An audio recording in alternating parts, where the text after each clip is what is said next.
All attendees are in listen-only mode.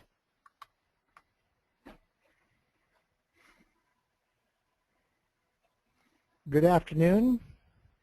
I should say good morning, good afternoon, or good evening, wherever you are in the world listening to this latest SMDP webinar. Really glad that you could join us today. This is the second to the last in this 2014 series. I'll tell you more about our guest and the topic in just a minute. But I wanted to remind you that we do have one more webinar that we are going to be offering on the 9th of December. This is a webinar called Raising Capital for Good Ideas and Development with our friend Drew Tolchin. Drew is from Social Enterprise Associates from Mexico, USA. This will be really an interesting session. We hope to actually make this very interactive. We have placed up on the website several publications that you should take a look at before the webinar. It would be helpful for you to see some of the topics that Drew will be talking about in terms of raising money for social enterprises, but I think this is going to be a really exciting webinar. I'm looking forward to it. Drew is an excellent presenter, and I think we're going to really learn a lot from him.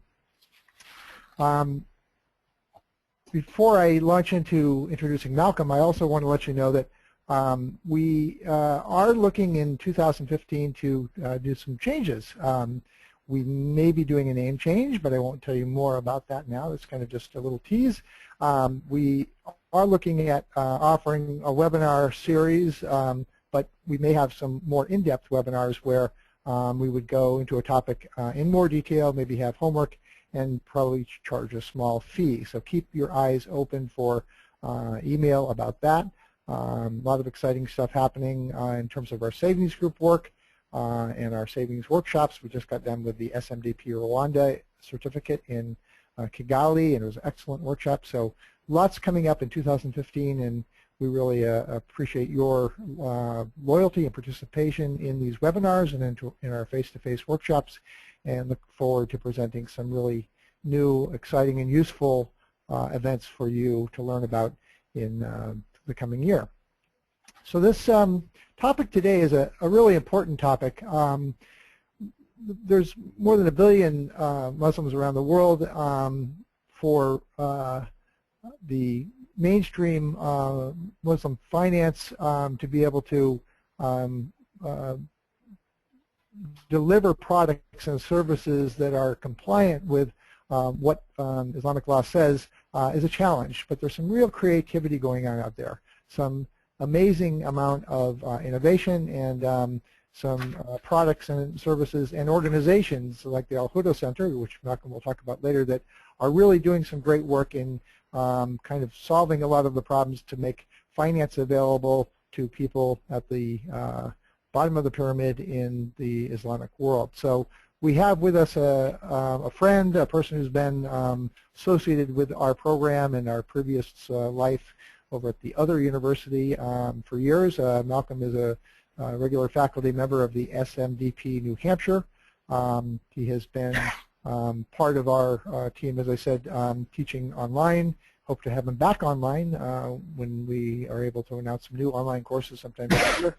I won't read Malcolm's entire resume because it would take us the entire webinar, but this is a gentleman who has made a significant contribution to the microfinance and enterprise development world, has been studying Islamic finance for more than 20 years, and is in the process, as he will tell you, of putting together a book, and would like your help in terms of identifying cases and even donor to support this really worthy cause. So I'm really very pleased to have Malcolm with us today. I want to remind everybody, as we have in previous webinars, we are taking questions. Malcolm prefers to take the questions and answer them as we go. So when you're ready to ask a question, just type it into the question box. Then I will ask Malcolm, and we won't let them pile up. But we will have plenty of time at the end of the presentation also for in-depth questions. So please ask your questions for Malcolm. The harder, the better. He likes a challenge. We're just very happy to have Malcolm Harper with us today. Malcolm, I'm going to turn over the webinar to you, and I'll be right here in the background fielding questions, but it is a great honor to introduce Malcolm Harper, Carsey Fellow, and with the Cranfield School of Management. Take it away, Malcolm. Thank you, Bill, very much, and greetings. As Bill said, good morning, good afternoon, good evening, or good night, wherever you are in the world. I'm still, because I'm terribly old, and I'm still slightly puzzled and amazed by the fact that here I am sitting in my study in the United Kingdom, looking out at the briefly sunny, it isn't often sunny in England this time of year, landscape, and I'm talking to people all over the world, and it's absolutely great that we've got people from all over the world, people from places I know rather well, such as Hargeisa, and others from places I don't know, and I hope we can get some useful discussion going. So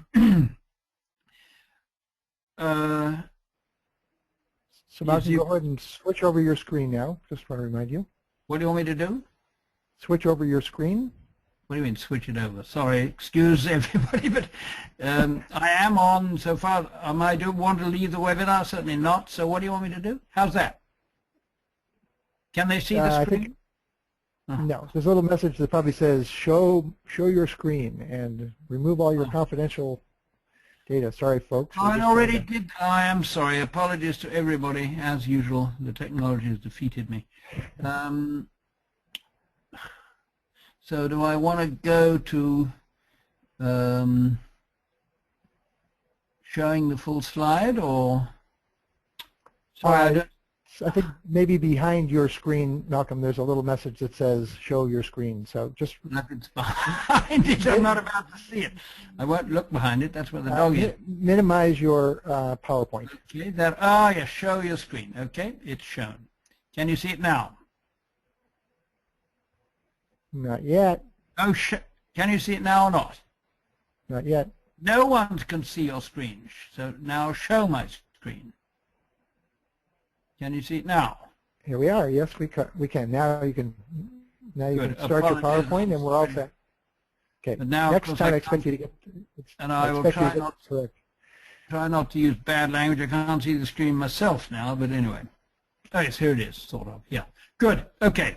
So excuse that hesitation, which illustrates my age and lack of sensitivity or whatever. Now go ahead and see it says start the screen from the beginning up in the top left. Well, oh God help us. From the beginning. Yeah, well I am at the beginning. Yes, but you're gonna show it in full screen mode. How's that? Yes. Is that any? Excellent. Thank okay, God. let's keep going. You're doing great. Okay, well I shall make a second error as well as getting technology wrong. I mean, by apologizing. You never start a thing of this kind with apologies, so I shall make 4 apologies. The first is, and I expect this is the same as quite a number of the people who are listening, but I am not a Muslim. I have family members who are, and I'm an enormous respecter of Islam, but I'm not a Muslim, and therefore I am somewhat ignorant. I don't speak Arabic, more than about 3 words, which I picked up as part of speaking Swahili in East Africa. I'm woefully ignorant of much of the terminology, and therefore I've grossly oversimplified what I do know about it. I'm also, or shall be, presenting what are very much my own views on Islamic microfinance. They certainly don't agree with everybody else's, and they may be based on lack of knowledge of that I have.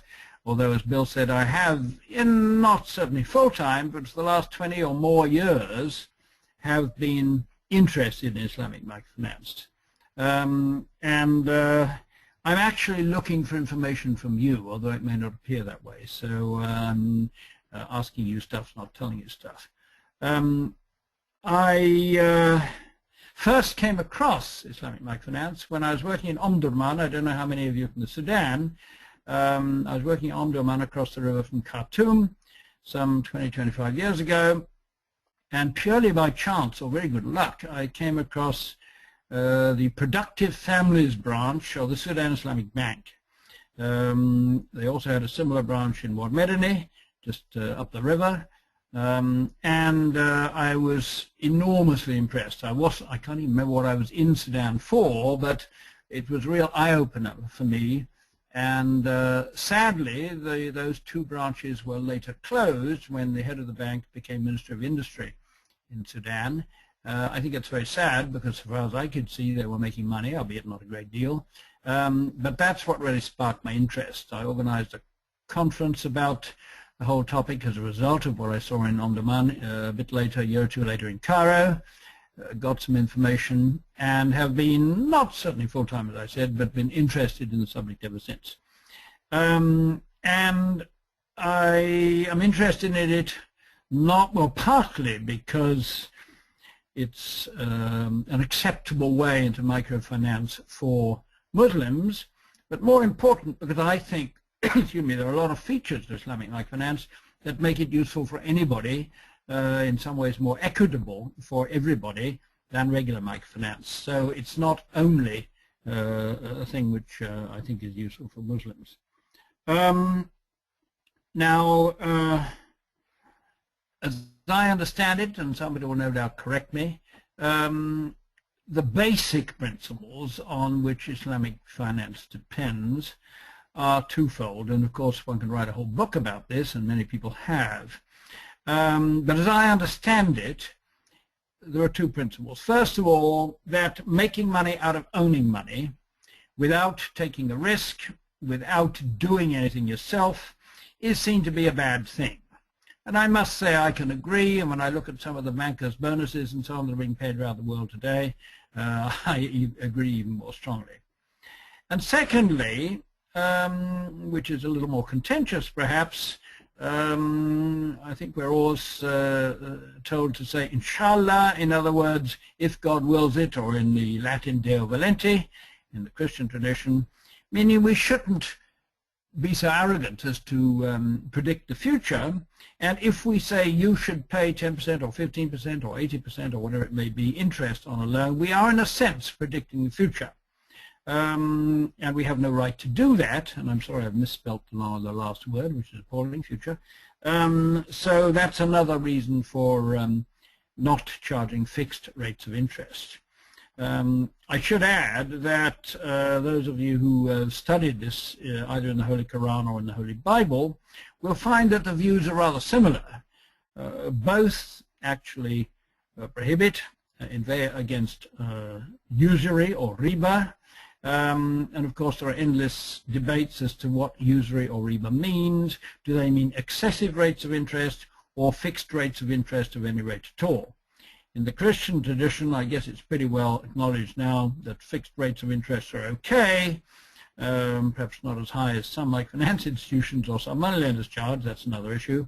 But at least in the more traditional Islamic tradition, fixed rates of interest doesn't just mean reasonable rates, it means any fixed interest at all. But whatever the specifics, there is no question, as Bill just said, that there is a big and relatively unsatisfied demand for Sharia-compliant microfinance. And in my experience in a number of countries, most recently in Somaliland, but also, as I said, in Sudan, in Pakistan, Yemen, lots and lots of them, many Muslims believe that fixed interest is wrong, not just because the imam or the religious authority tells them so, not just because they want to get away and pay less, but they believe it to be morally wrong and therefore don't want to take a loan which, for which they have to pay fixed interest. And I've talked to a number of particularly women who feel this way, very poor women very often, and I'm pretty sure that it's not just their unwillingness to take on a fixed requirement, a fixed obligation, it is a genuine religious feeling that it's wrong. And of course the religious authorities are on the same side and are very powerful in some countries, much less powerful in others. So there's pressure both from the potential customers and from the authorities. As I see it, and again grossly oversimplified, there are three types of Sharia-compliant microfinance. The first is what I would call words only. It's not even cosmetic. Instead of interest, they talk about administrative charges or management fees. They are time-based. They're added to the principal of the loan, and it makes absolutely no difference as to what it's called because it's interest. In some places, that flies. A number of Pakistani institutions do that, many others, and with some clients, and according to some religious jurisdictions, that's fine. It's, to my mind, of no interest whatsoever. Fine if people want to do that and they get away with it, but I don't find that of any particular interest. The second type, well, sorry, I was in Morocco last year, and I don't know if you can read that. It's not a very good photograph. Morocco is a Muslim country. In fact, just across from this branch of a microfinance institution, there's an enormous King Faisal something or other, or King Hussein Mosque, and it is very much a Muslim country. You needn't know French to realize that the word at the top of the middle column, taux d'intérêt, is the same as interest. So there's not even any pretense to use another word in Morocco. They just charge a rate of interest, and there it is. Many Muslim countries pay no attention at all to Islamic finance. No reason why they should, I suppose, but it's interesting to recognize that it's not universal within even quite strongly Muslim countries. The next kind of microfinance, well, sorry, there's four types really. There's the pure linguistic one, we call it administrative charges, and it's really the same as interest. The second is what I call cosmetic. There's a thing called murabaha, which I will describe in a little bit more detail later on. But basically, it's pretending, sorry, for those of you who are involved in it, that the financial institution is in trade rather than lending money. So what the institution does is it buys whatever it is that the client wants, then resells it to the client on credit, and makes a profit. But actually, the financial institution may not physically handle the product at all, or if it does, for as little time as possible, so that the profit that the financial institution makes, although it can be portrayed as a trading profit, is actually charging the time value of money. So I don't see, that's probably the most widely applied form of Islamic microfinance. I don't see that as being particularly, in any way, important way, different from charging interest. Okay, I can pay for the thing over a month, over a year, whatever it might be. I'll pay more than the institution paid for it, the financial institution paid for it, and that profit, well, if you call it a trading profit or call it paying for the cost of money, never mind, as far as I'm concerned, I'm paying, shall we say, 20% more for the case of soft drinks or whatever it is than I would if I'd had to pay cash for them, so that's just the same as interest. Rather similar is what's called ijara, where the product is leased to the client on a fixed rate of payments, which, so the microfinance institution buys the whatever it may be, the bicycle, the cooker, the machine, whatever it is, and leases it to the client, but effectively they sell it to the client on a scheduled payment basis, and of course make a profit, which again is, for all intents and purposes, from the point of view of the cash flow of the client, it's the same as charging fixed interest. So others might disagree, but I would say in both cases the profit is fixed and is the same as fixed interest. Then if we switch to what I would call real Sharia compliance, or Islamic, which conforms not only to the letter but also to the spirit of the injunctions in the Holy Quran. First of all, there's what's called Qad Hassan. And again, I apologize both for my bad pronunciation and my ignorance of the language. This is rather extreme in a sense in that it's charitable. It's interest-free, profit-free, totally free of any charges other than repayment of the amount that was originally advanced. And whether it's advanced for 5 years or 2 years or 1 year, there is no profit to the lending institution. And such institutions naturally have to cover their costs and indeed cover the money they get from charitable donations, whether these are donations to cover expenses or whether it's free or very low-cost labor provided by the staff, or whether it's even donations from the clients themselves. I'll talk in a moment about a particular institution in Pakistan some of you may be aware of, Akhuwat or Brotherhood, based in Lahore but covering the whole of Pakistan, which is based on that approach. But there aren't many others so far as I know. And then there's two other kinds on this slide, Mudaraba and Musharaka, which are similar, and in a way they are micro venture capital. The lending institution or investing institution, because in this case it's not a loan, provides the money, and at the time of the initial provision, the lending institution and the client agree on how they're going to share the profits. If the profits are higher than expected, then the lending institution gets, or the investing institution gets more than they would normally get if there was a fixed interest. If the profits are less, or if it's a disaster, then the investing institution gets much less. In fact, they may not recover the original investment itself, never mind getting any additional profit on it. The main difference, as I understand it, between Mudaraba and Musharaka is that in Mudaraba, the whole of the financial investment comes to the financial institution. The entrepreneur does the management and the work, but the risk is shared.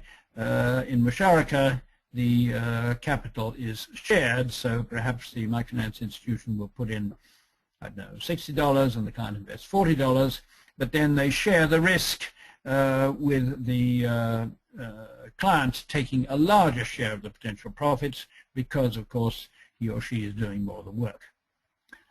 Are people asking lots of questions, Bill, or not? Can anybody hear me, I wonder? All right. I suppose somebody would have told me if nobody can hear me.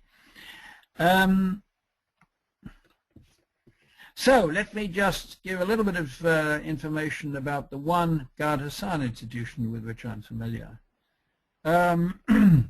This is called Akhuwat, based in Lahore in Pakistan. It was started some 10 years ago by a man who's become a very dear friend of mine called Amjad Saqib.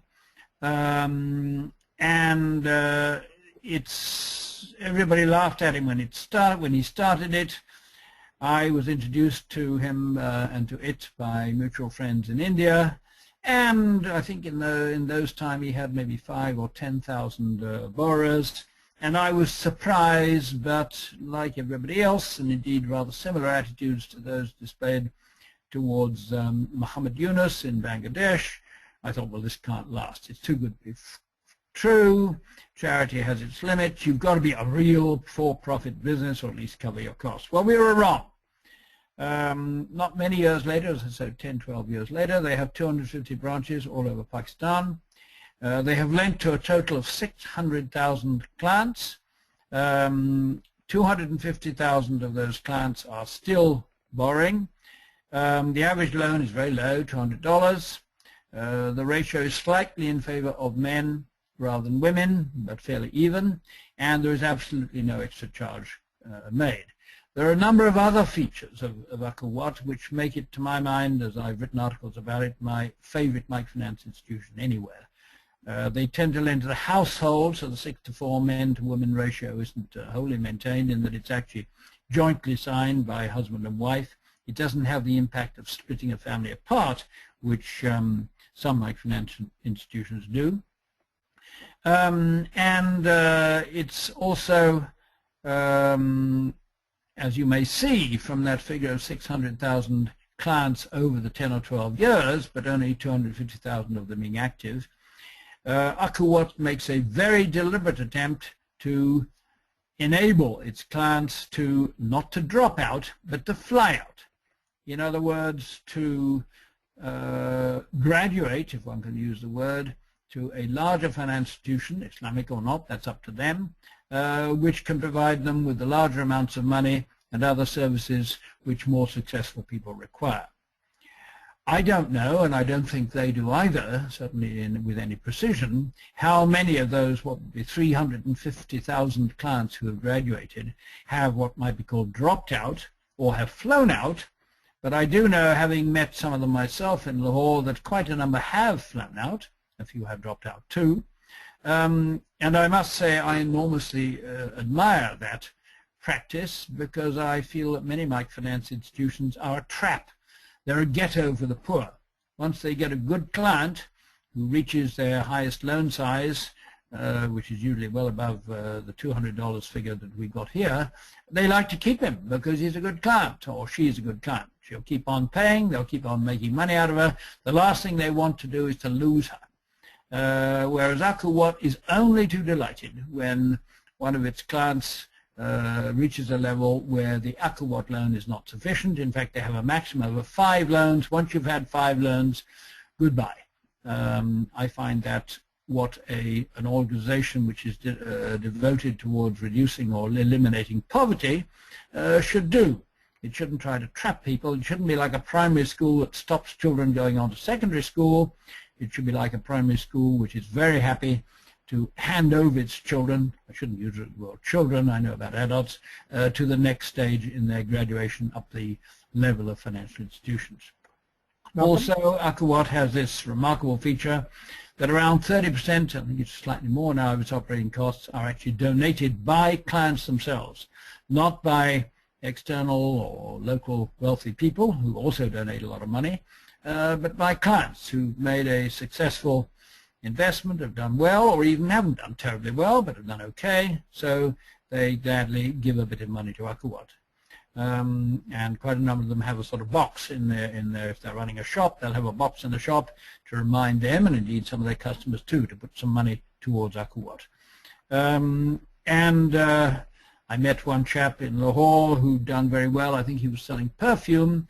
No, that's right. He'd been some kind of minor roadside bicycle repair guy. He borrowed from Akhuwat 5 times. He graduated to vehicle repair. Went off to the Gulf, to Dubai or somewhere. Did very well, and came back and made a pretty large donation to Akhuwat when he came home to Lahore. Wealthy individuals, hardly any foreigners, mainly local, well-off, or even not so well-off people in Pakistan have donated the loan fund and are covering at least the 70% odd of the costs that are not covered by the clients. And of course this is, in fact, I've had some slightly acrimonious debate with people who say that is not sustainable. But it seems to me that generosity is as sustainable as greed, putting it very crudely. That people are likely to continue giving something in just in the same way as they are likely, perhaps more sustainably, that to continue investing in it.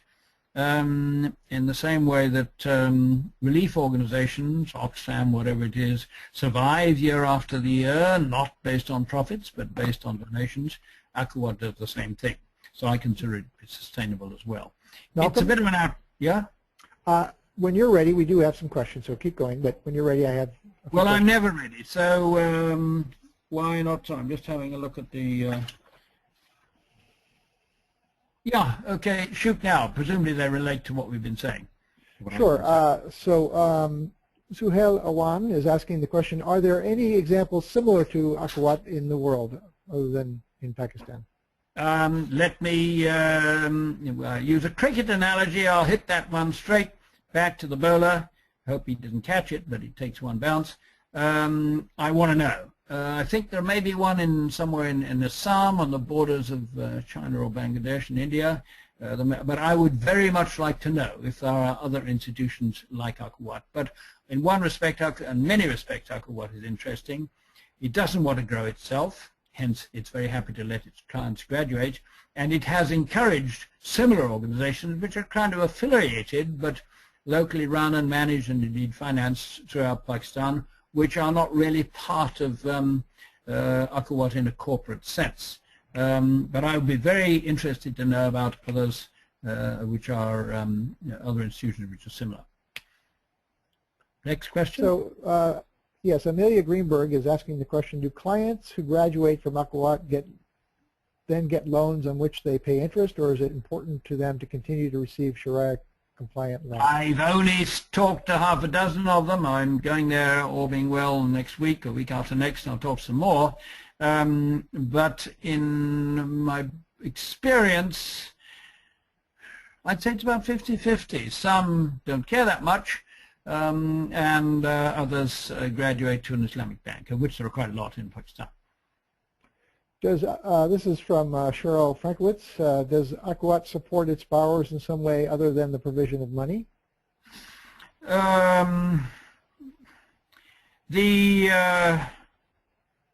Yes, they do some training and so on, but not so much. It's a financial institution mainly, and of course they don't have a lot of money to spare to throw away on financial literacy and so on. And indeed the ways in which they save money on their operations are quite dramatic. In fact, let me use that, unless you've got some immediate questions, to go on and show one or two pictures of that. I think they're the next slides. Can I go on, or have you got another immediate question?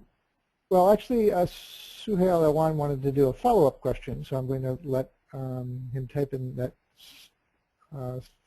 follow-up. But in the meantime, you have another question related to Akawat, which is, is there any concern about coercion of clients to make voluntary, in quotes, donations? Good question. I don't think so. Of course, who knows, but I don't think so. Akawat, I believe, means brotherhood. Now, of course, I don't know that well, and I'm sure that not everybody who works for it or borrows from it is a saint. But I get no sense of that, and I think it's only about 40 or 50% of the clients who make any donation at all. So if there is any coercion, it doesn't work very well. It's by no means the whole client body that do it. Can I go on? And almost, Suhail has actually just given a little more clarification, just so you know that Akawat also has health services, Akawat Cloth Bank, and Akawat Education Services. Yes, right. Sorry, I was aware of that. So is this gentleman working for Akawat? I don't know and I don't know. I don't know if it's a gentleman. I apologize. Suhail Awan. Can I go on? Almost. Yep. Suhail says, yes, sir. And it says, I was part of the initial team which founded Akawat. So that's the answer. And also, all I can say is congratulations. It's my favorite. And just one more clarification, Cheryl Frankowitz, in her question, I was thinking more of business support or advice, not necessarily financial literacy. And her question related to the clients who graduate from Akawat then get loans in which they pay interest, or is it important for them to continue to receive Shariah-compliant loans? And so she's following up with, I was thinking more business support or advice, not necessarily financial literacy. Not that I know of, but the other person would no doubt be able to tell her. I don't know if this can act like a classroom where the professor fades out of the picture. People can talk to each other, but he would know, or she would know. Okay. There are other questions, but I'm going to let you proceed ahead, and then if you have asked a question, don't worry, I will ask your question. Okay. Well, there's a picture of me, but the point is not me. I'm talking in a mosque, and the gentleman who looks asleep, but he certainly isn't, there was a bright light, is Amjad Saqib, who is the founder of Akawat, a wonderful, wonderful man. And I've shown the picture to make the point, those of you who can read traditional Arabic will see this, that Akawat uses mosques. It also uses churches. It may even have used some Hindu temples, if any remain in Lahore, for two reasons. Well, mainly because, well, many reasons. They are places of community where people meet. They are free. They are underused physical facilities because they're not used all the time.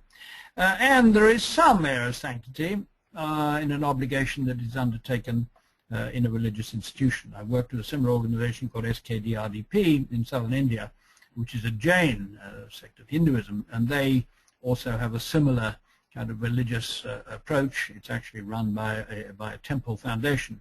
But the religious presence saves money and adds sanctity to the obligation.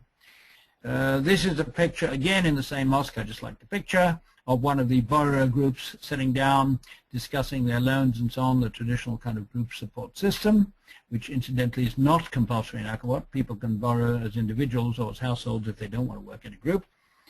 And this is a picture, again in the same mosque, I think it's the same mosque, of a women's group with the guy with the papers is the loan officer. And again, they're working in the mosque on their regular meeting as part of their financial involvement at Akawat.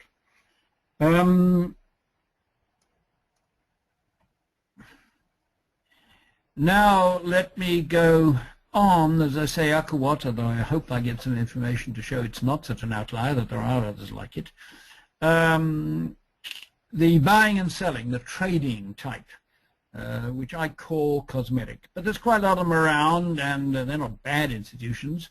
One that I used to be chairman of Basics Finance in India, and they recently, since I was chair, they've started a Murabaha type trading, cosmetic, I would say, operation in Mewat, a strange, rather arid area just south of New Delhi. And there's an organization called Kabba, which is working in Somaliland.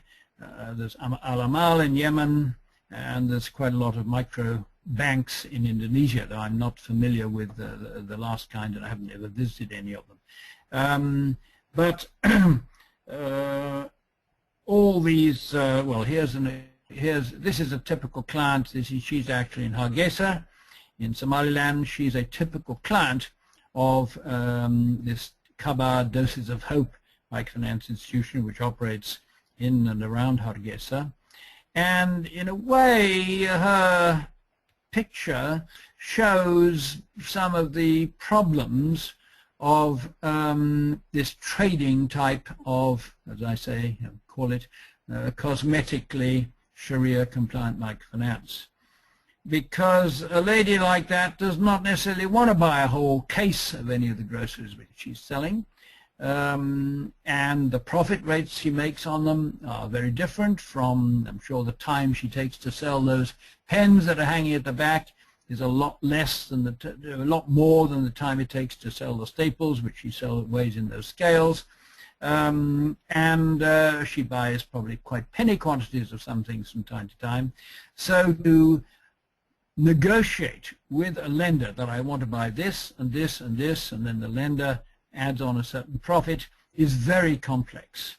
And in fact, maybe it has changed. I haven't been in Hargeisa for a year or two, but as I understood it, in fact I observed this happening, the representative of the microfinance institution has to go with this lady or any other client to the wholesaler from which she proposes to buy her goods. She has to show them what she wants to buy. I want this, this, and this. The representative of the microfinance institution then actually buys the goods. They actually take them out into the street outside. It doesn't rain very much in Hargeisa, so it's not a problem. And then he or she from the institution resells the goods to this lady at a profit and, of course, repayable over time. So that's what I call cosmetic, but also extraordinarily labor-intensive, takes her time, takes them time, and very unsuitable. I haven't got a picture, but lots of the traders in Hargeisa are selling kat, that's a chewing drug, or are selling cups of tea or cups of coffee. It's quite impossible for them to borrow in that way because they're not buying large quantities of anything. They pick up a half packet of sugar or of tea from time to time. It would be quite impossible for them or for the microfinance institution to figure out on each of those loans how much profit to add. So it's really, as I say, can only be used for formally priced business assets. It's very cumbersome, costly for both parties, and it's quite impossible to use it for people, families who need microfinance for other than trading goods. As I think we all know, the illusion that microfinance is entirely or even mainly for enterprise, for business, is an illusion. It's wrong. Most microfinance, thank God, is used for consumption smoothing, paying school fees, whatever.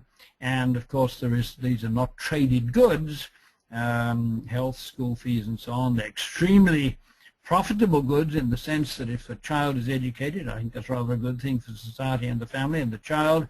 If the husband who's broken his leg gets back to work because you can afford health care, that's a good investment as well as a good thing to do. But they're not tradable commodities which can be dealt with through Maraba at all. And that's a pretty fundamental weakness as I see it. Musharaka, which I referred to earlier as a form of profit and loss sharing, and I would bracket with this Mudaraba, very similar. As I see it, this has enormous advantages, and this is what really attracted me to microfinance when I saw it being used in the productive families branches of Sudan Islamic Bank in Omdurman and in Wabedani some 20-25 years ago. If a lady, or a man for that matter, buys a goat with a microfinance loan, and as goats tend to, sometimes it dies, that lady has lost her goat, which is perhaps her livelihood, but she also still has the debt. Unless it's insured, and livestock insurance of small livestock is still pretty generally unavailable.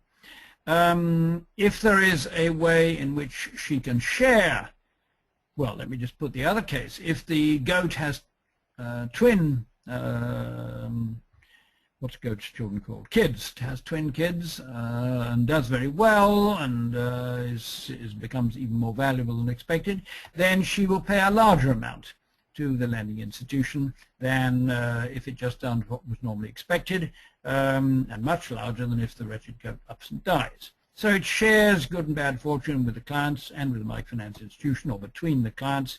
And at least in those branches in Omdurman, they were able to figure out ways of sharing profit and loss that ended up in making the branches equitable, profitable, modestly profitable, with some small contribution to head office overheads, and also being very satisfactory to the clients, who was very sad that they had to close. This is another case, actually again from Mewat, this largely Muslim area south of Delhi, a strange area which is rather thinly populated, very much a drought area, but only about an hour south of Gurgaon, which is the southern suburb of Delhi. And these goats are being fattened for Eid. They are sold actually quite far afield in India, and this is being financed on a very small scale basis thus far, on a profit and loss sharing basis. And it's mainly men who are raising the goats. There's 3 of the owners admiring the goat. But this is a rather unusual kind of enterprise. It's confined to goats. It's not general trading of any kind. And it is possible to take a look at the goat and say, okay, this goat is worth so much. You can see the sale price, so the profit or the loss can be equitably shared.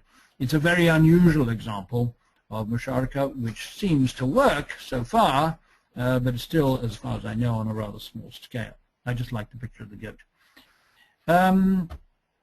Much of the, how shall I say, the discourse, if I can call it that, of Islamic microfinance, indeed Islamic finance, is, dare I say, naive.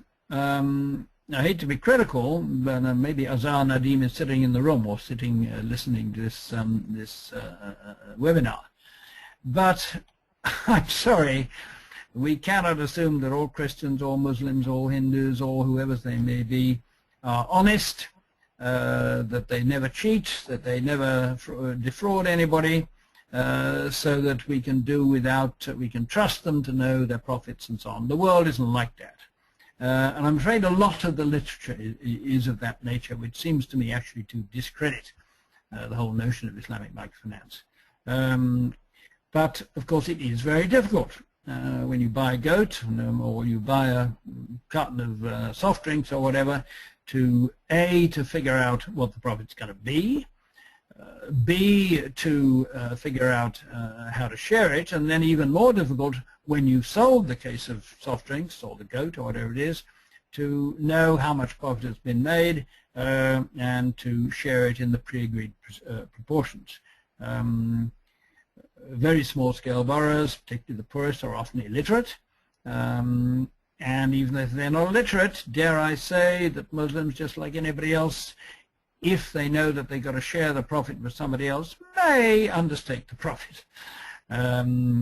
May, as I heard of one case in Omdurman, may harvest the potatoes, or half the potatoes, the night before the bank guy came to look at the potato crop, and then say, oh, what a wretched crop I've got, where in fact the person had harvested and taken away half the potatoes the day before. So that kind of thing will go on, I fear, irrespective of the religion of the borrower. Malcolm, are you ready for a few more questions? Yes, I think we're doing okay, actually.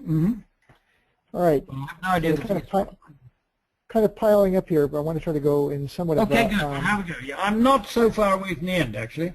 Okay. So do you want to just press on? Just and then let me ask do one one more. This is, in a way, this is repeating what I just said. Most micro-business people, particularly the poorest people, I'm sorry, particularly women who tend in nearly every country to be even more illiterate than men, don't know or won't tell how much profit or loss they've made. And even if they did, the time that would be taken by the client, and more particularly by the employee of the institution, in figuring out what the profit is going to be, deciding on how it would be shared, and then figuring out what it was and agreeing on the amount to be paid and so on. This is typical of many things in that it's expensive and time-consuming and even less possible for the poorest people. So that question that I've put there at the bottom is to an extent still unanswered as far as I'm concerned, although, as I say, I did see it working more or less in Omdurman and more Medini. So let's have the questions. Okay, this I think this goes back quite a ways to Akuat, but shall I run back or not? Well, never mind. No, you have to go back. You want me to go back to the slides? I don't want you to. Okay, good.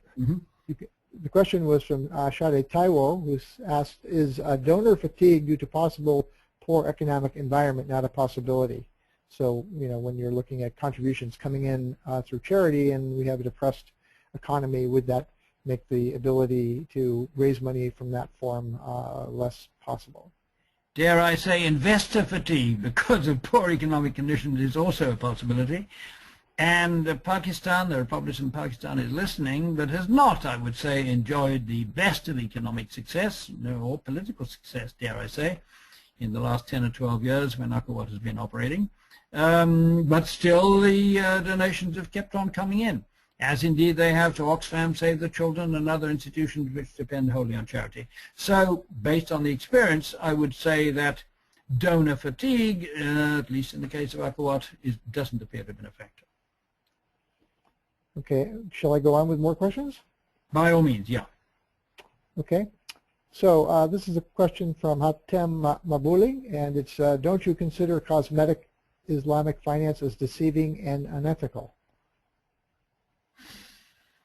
If you're referring to trading murabaha, where the institution buys the product and then adds a profit on which actually copes with the time value of money, no, I don't think it's unethical. Nothing is hidden. The borrower, if we call it the borrower, call him or her the borrower, knows very well what's happening, that they are paying $100 for something which cost the lending institution $80. They're paying it in so many installments over whatever period it may be. So nothing is hidden. My problem with it is not that it's fraudulent or anything, it's just unnecessarily cumbersome. And as I say, inapplicable for very poor people, either for non-business type borrowing or for small purchases, such as in the case of the tea or the peanut lady in Khartoum or in Hargeisa. It's just not applicable for poor people. And of course, so many innovations in financial services and all kinds of other things seem almost automatically to exclude the people who really need them most. And I would say that Murabaha shares that very much. Okay. Let's see here. Would be interested in U.S.-based examples of the three types of Shariah-compliant microfinance that you described. This is from John Shribner. So would I. Send them along. I don't know anything about them. But so you don't have... I don't have it. But I am looking for exactly such examples, not only in the United States. I'll say why in a moment. But so I'm sorry, I'm throwing that question back. Okay. Well, good. We'll keep working on that. This is from William Malafal. William is a frequent listener, and he's way up in Kaduna, Nigeria, so that he's hearing us well. It's a large Muslim area, I think. Yeah. Mm-hmm. Yeah. So, so how do MFIs ensure that the clients declare what the profits are, considering that the clients may sometimes underdeclare the actual profits for the Mubuhara system? Well, the slide that I've got on the screen right now, in a sense, answers the question because the answer is that they don't, which is why Musharaka, although it did seem to work in Omdurman and Ward Medani, to my experience, and I hope that as a result of this thing I may learn today or later of other examples, is not very widely applied because it's very difficult. Maybe, as I said, it's applicable to a goat, which is a tangible asset. If you have a big goat like that, you can see it, you can value it. If you die and you know it's died, perhaps the community itself can make sure that you don't spirit it away in the night and pretend it died or was stolen. But it's very difficult to make that application for, as I say, particularly for the poorest people. So the question, I'm afraid, is still largely unanswered. Okay, and this is from our friend Ishmael Cherry from Ghana. What is the loan repayment rates for the Card Hassan? Sorry, what is the loan repayment rates for the Card Hassan? The typical 99, typical 97, 99%, whatever. And that is interesting. As I say, it's very high, which I find very interesting because the economic theory tells us, and in fact I often teach this way when I'm arguing in favor of rather higher interest rates, not talking about Islamic microfinance at all, it makes economic sense that if you owe money to three institutions, the one you will repay first is the one with the highest interest, and the one you will repay last and try to avoid repaying at all, if you're an economic man or woman, will be the one with the lowest interest, or in the case of Akhuwat, with no interest at all. But that doesn't seem to be the case with Akhuwat. I don't know anything about other debts which Akhuwat clients may have, but the repayment rate, but I know some of them do borrow from more than one institution, and they seem to have a sense of brotherhood, this Akhuwat word, or some other reason, I don't know why it is, which makes them not be straightforward economic men or women, and to repay the zero interest loan as quickly, or perhaps even more quickly, than the one which is bearing interest and therefore gets more expensive the longer you wait. Okay, Folly has asked a question about Akhuwat. Where do they get the capital from to start? From wealthy Pakistanis, basically. Some from the diaspora, Pakistanis in England, the States, and so on. They have a very good network. Some, quite a lot, from local wealthy people. As little as possible, I think, hardly any from government itself. At least when I last discussed this with them, they avoid the official zakat fund, although which is, well, we needn't go to what that is, but it's a way in which Muslims have to give a certain amount of their assets every year for charity.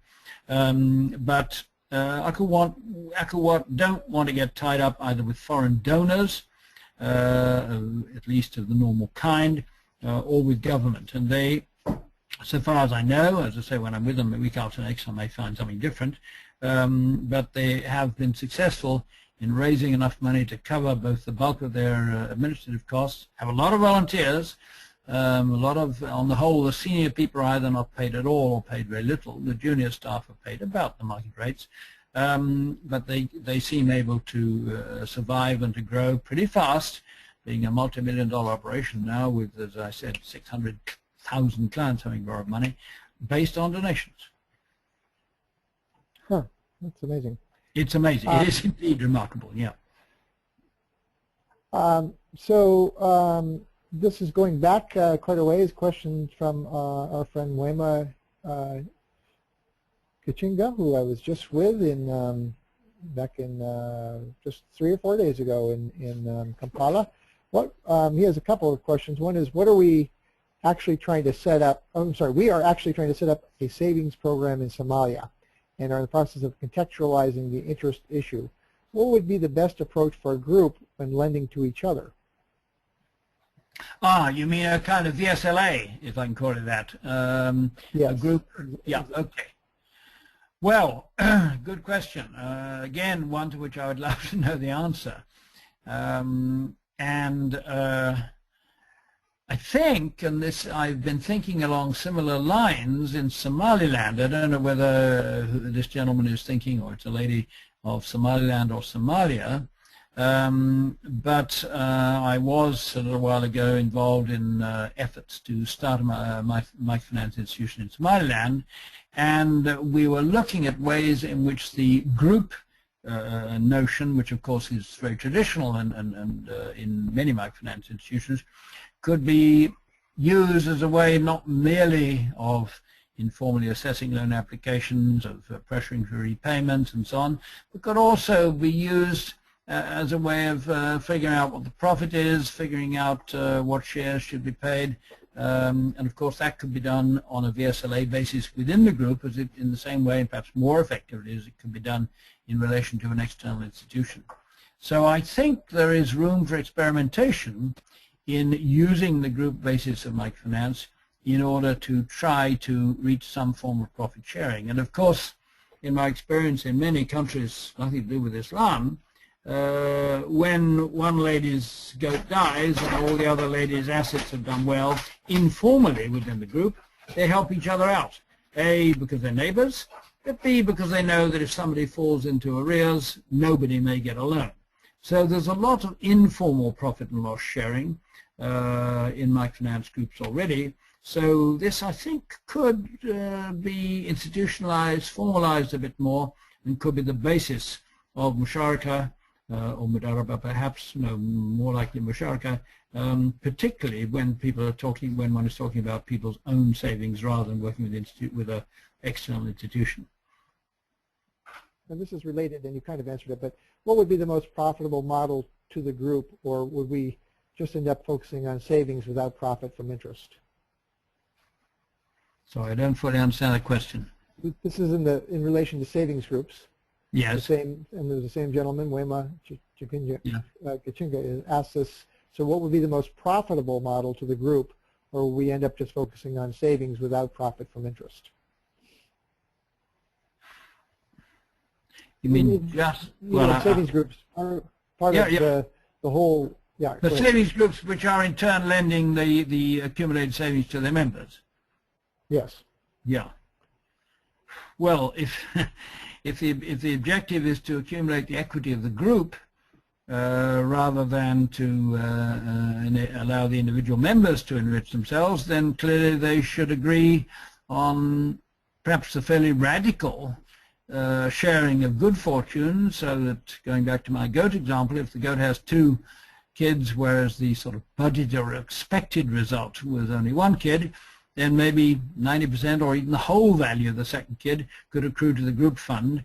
And of course that would then be building the equity of the group, but it would also enable the group then to forgive the loan of another lady who was less fortunate and whose goat died, or which didn't have any kids at all and was barren. So it's not only profitability of the group, it's the ability of the group to cover the losses of less fortunate members, which of course depends on their ability to have take a substantial share of the profits of the more successful members. And I should add here that most, not even animal rearing, but certainly most petty trading, buying and selling, is enormously profitable in percentage terms. If you buy a bunch of bananas for $50 and you sell them during the day for $60, you're making a $10 profit, which is 20%, but not 20% a year, 20% in one day, which of course is astronomical, even if you only work 250 days in a year. And so somebody who's doing that actually can afford, at least in straight economic terms, to share a fairly significant proportion of that profit with those who were so unfortunate because the government truck ran over the bananas and she lost her whole stock or whatever.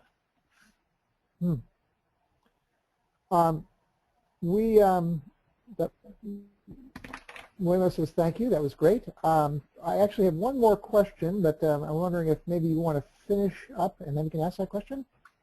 Or shall I go ahead and ask the last question? Well, you know what the question is. Is it relate to something I've been saying or a more general one? Well, it's kind of a more general global question. All right. Well, let me just finish up the slides and then we'll come to that. All right? Go ahead, please. Well, this, Bill, you asked me to include this slide about the Al-Huda Center. I believe they do very good work. I've not actually worked with them I believe they're based in Dubai, which of course is not exactly a hotbed of poverty, but they are, I think, a major world center for Islamic banking, and they have more recently tried to become involved in Islamic microfinance. So I think this is certainly an institution you should get in touch with if you want to know more about what's going on. So if anybody wants to write down that website address, let me give you a moment in which to do that. And then let me very briefly explain this slide. I am considering, it's not gone much beyond that stage, but I do hope to do it, putting together a book, which would also be material which would be disseminated in other ways as well, because books only achieve a certain amount these days, with some practical examples, working examples with figures of Islamic microfinance, particularly which is working on a musharaka or mudaraba basis. Part of my motivation for doing this, which I perhaps expressed a bit during this webinar, is my interest in finding out more examples and learning from them. But as I implied when I said something about the naivete of much of the literature, it's my sense, again, I hope I'm not offending anybody in the audience, but that much, if not most, of the existing literature on Islamic microfinance, even much of it about Islamic finance in general, falls into one of two categories. It's either naive, like the example I gave you, and presumes that all Muslims are honest and therefore there won't be any problems of moral hazard or whatever, which I'm sorry to say is nonsense, or it is highly theoretical and talks about what could be and not what is. I'd like to make a modest attempt to remedy this in order perhaps to enable others to learn from practical examples by putting together a collection of case studies about Sharia-compliant microfinance, in particular those which are not cosmetic, which are what I would call real, to show that it can be done, to point to some of the problems which in some cases prevent it from being done. I'm not only looking for dramatic successes, but I'm looking for case studies which are not just half a dozen lines, maybe half a dozen pages, including information about clients, the profitability or otherwise of the institution, and so on, about Sharia-compliant microfinance institutions. So if any of you who are listening to this know of any such examples, please tell me about them, and again, take time to take down my email address, which is written there.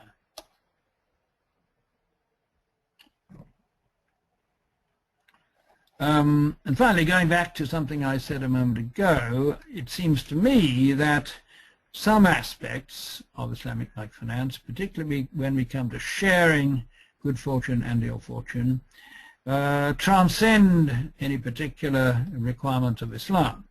They overcome what I call the double whammy of losing your asset and still being in debt, and merit study and application by institutions which are nothing to do with Islam at all, and where the clients neither know nor care whether the methods which they are, the products and so on which they are buying, on the basis of which they're getting microfinance, are Sharia compliant or not. What matters to them is that they are fair and equitable. So I do think there's a lot to think about, and Akawat in particular, but also other institutions can, I think, teach everybody in microfinance quite a lot about how to do better. Now, what's the question, Bill? Okay, the final question in the hopper here actually comes from Chris Kanga. He's in the DRC, and his question is, what is the future of Islamic banking and finance, given that most countries do not have a majority Muslim community? Have a majority what? Most countries don't have a majority Muslim community, so what is the future of Islamic banking and finance, since most countries don't have a majority Muslim Well, community? actually, the question did not say micro, and perhaps he meant to, but the growth of Islamic microfinance, sorry, of Islamic finance, not microfinance, is enormous. Just look, I don't have the figures at my fingertips, but the rate of growth is startling. A lot of it, of course, based in the Gulf, where there is a lot of money around, but Islamic Sharia-compliant mortgages are a big business in the United Kingdom, USA, and so on. This is very much a growing industry. As far as microfinance is concerned, as I've tried to explain, some of the practical transaction problems relating to either buying and selling or profit and loss sharing are rather more important when you're dealing with $100 than when you're dealing with 100 million, because the transaction costs, of course, are a far higher proportion of the low sum than of the high sum. And I must admit to perhaps, well, the growth of Islamic microfinance, I think, is not as dramatic as that of Islamic finance in general.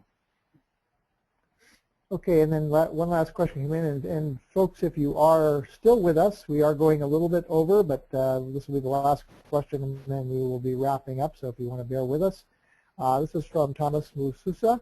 He asks, how can someone from other countries access these services? What is the process like to access them, if not in How can they, sorry, excuse me, your voice, how can they access what?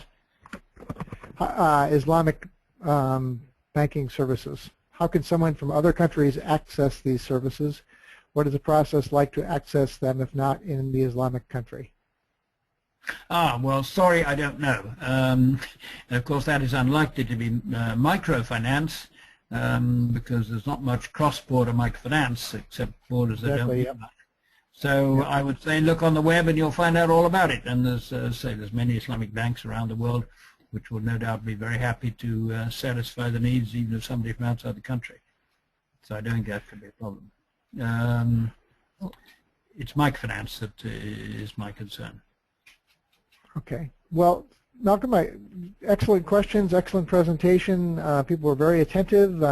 Seemed to be a lot of interest right on through. So obviously a topic people had a lot of interest in. And if you did not have a chance to stick with it, you wouldn't be listening to me now, but you can pass it along to other people. But we'll have the recording and also a PDF of the presentation that Malcolm walked us through up on the website within a day or two. And I really want to thank Malcolm for being a part of this webinar series. And Malcolm will be back here most likely in June for the SMVP New Hampshire, which is itself going through some fairly big changes, so look on the website for that. And just want to remind you that we do have our final webinar of this calendar year, Raising Capital for Good Ideas and Development, on Tuesday, December 9th, 9:30 to 10:30 plus 5 GMT, and hopefully you'll register for that and join us for Drew Tolchin. Malcolm, thank you again for being part of the webinar, and I want to thank everybody for your attentiveness and for being a part of this webinar series, and I wish everyone a good day. Thank you. Can anybody hear me now or not? Yes, they can. Okay, well, thank you all very much. Those very interesting questions, and I apologize for my inability to answer many of them, but as I said, I plan, all being well, inshallah, to be in Lahore a couple of weeks from now on my way to yet another trip to India, and I shall try to answer those questions. Bill, do you have any record of the questions? Because some of them were quite interesting. I must admit I can't remember all of them. I do have a transcript of the questions. If you could send them across, that would be great. Good. Okay, thank you, Bill, and thank you, everybody, very much. Thanks to everyone. Now the dog wants a walk, okay?